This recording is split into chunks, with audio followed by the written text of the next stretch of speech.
Another tragic side effect of these deadly floods in Kerrville has been the abundance of displaced pets. Kerrville Pets Alive has worked tirelessly throughout the last 2 weeks on reunification and medical efforts. We sat down with the shelter's Karen Guerrero to get a better idea of how Texans can help these animals that are in need. Karen, please tell us, what does the shelter need the most right now from the community? Well, right now we are a all volunteer group that facilitates rescue from the shelter. And what we need is for anyone that has lost or found a pet, even a deceased pet, we need them to go to our website, KerrvillePetsAlive.com, and fill out the Google form that we've set up for lost and found pets. Roughly, can you give us a guesstimate of how many animals have came to you guys since the July 4th floods? So we were just talking about that in a meeting, and we estimate about 350 animals that we've impacted either through getting them out immediately to other rescues who were in the shelter before the flood, and then ones that have received medical care, ones that they're in foster care. So about 350. That's a big number for sure. How does that gauge between the capacity issues that you guys may face? And are there anybody else or other shelters that are helping you guys out? Yes. So when this all started, Austin Pets Alive came in and cleared our Kirk County Animal Services, which is our county shelter. So that opened up space for the influx of animals that came in for the flood.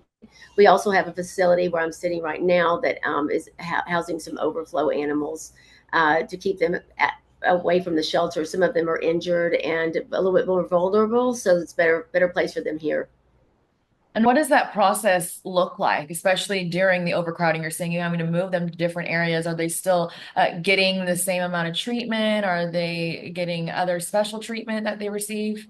Yes, I mean the attention's on a lot of attention's on the animals right now. We've had veterinarians here every day on site, which we normally don't do. Despite what some people think, we are not taking animals that we think belong to people out of the area. We are only taking animals that are either surrendered by their owners or that we know, in fact, do not have owners just based on the environment they were found in. And so right now, are we only taking cats and dogs, or have you seen possibly any other animals that have came in? We've had a lot of calls about fawns. We're a pet resource hub, or just an animal resource hub for this whole situation in Kerrville. Yes, birds. There's been some birds, but we've got other rescue partners in place to receive those animals. And what was the process like working with other shelters across the nation? Have they reached out to you, or did you guys reach out to them? Yes, they did. We had a great amount of help offered, but the biggest help was from Austin Pets Alive. We are not affiliated with them. However, we consider them one of our best rescue partners because they've been through these disastrous situations, and they were able to help us create our database and then get some of the animals out for us. And also, some are going to Washington State, so they have a lot of resources that we don't have. So they've been our best resource here. Is there anything else that the community should know at this time, or even if those that have pets, should they be cautious of walking them in debris or anything that you can kind of hint towards us? Yes, we still have. We were right near the river. Our facility is, and we're right on the main highway where all the first responders go back and forth. So we need people just generally to stay off the streets. Don't take your pets out near the water. They can get disease. That water is very contaminated. We're bathing some of the search and rescue dogs in the area and learning a lot about the hazards of the water. So stay home and safe with your pet. Reach out to us for any medical needs. We have access to veterinarians. All right, thank you. And we can go to the Kerrville Pets Play website to get those fosters going, correct?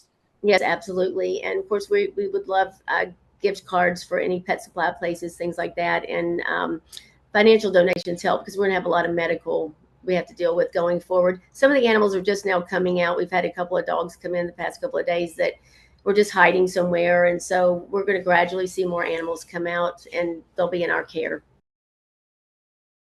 A big thank you again to Karen for taking the time to talk with us. Again, if you would like to help Kerrville Pets Alive, we say financial gifts or gift card donations are preferred at this time.